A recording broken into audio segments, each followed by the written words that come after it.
नमस्ते अनि स्वागत छ यहाँहरुलाई भिगन एन्ड भेजिटेरियन होममा। आज मैले यहाँहरुको लागि मकैको खिरको रेसिपी लिएर आएको छु, जसमा चाहिँ मैले एउटा प्यान तताएकी छु र 1 चम्चा घिउ हाल्दै छु। त्यसैगरी मैले यहाँ हाफ कप चाहिँ मकैको चामल लिएको छु। यसलाई म अब रातो हुने गरी भुट्दै छु। यो रेसिपी चाहिँ हजुरहरुले व्रतको बेलामा पनि खान सक्नुहुनेछ। एकदमै मिठो, स्वादिष्ट र जाडोमा तातो मकैको खिर। अब यो यतिको रातो भएपछि चाहिँ हामी यसमा दूध एड गर्छौं। यहाँ मैले 2 कप दूध लिएकी छु, आधी कप मकैको चामलको लागि।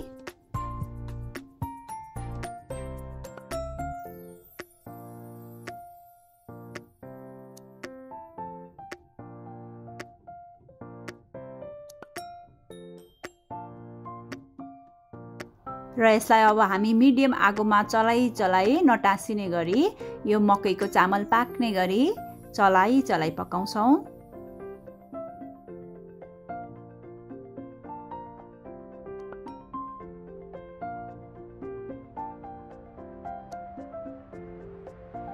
यतिको गाढा भइसकेको छ। यो चाहिँ मैले निकै बेर पकाएकी छु। यसलाई मिडियम आगोमा हेर्न सक्नुहुन्छ मज्जाले उम्लिरहेको छ।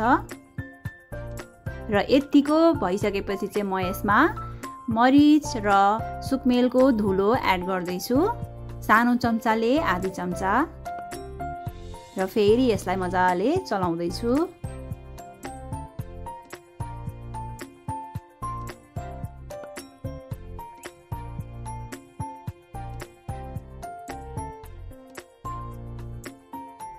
मैले यहाँ चलाई पकाएर यतिको गाढा बनाइसकेकी छु। र यो बेलामा चाहिँ हामी अब चिनी एड गर्छौं। यहाँ मैले 2 चम्चा चिनी लिएकी छु टेबल स्पुनले। र यसलाई फेरि मजाले यो चिनी पग्लिने गरी चलाउँदै छु।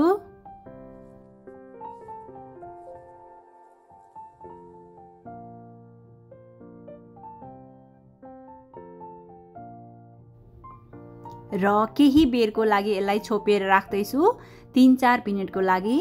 र अब हाम्रो यो मकैको खिर सर्भ गर्नको लागि रेडी भइसकेको छ, तातो मकैको खिर। हजुरहरुलाई आजको मेरो यो रेसिपी मन परेमा मेरो च्यानललाई सब्स्क्राइब गर्न र लाइक कमेन्ट गर्न पनि नबिर्सिनु होला।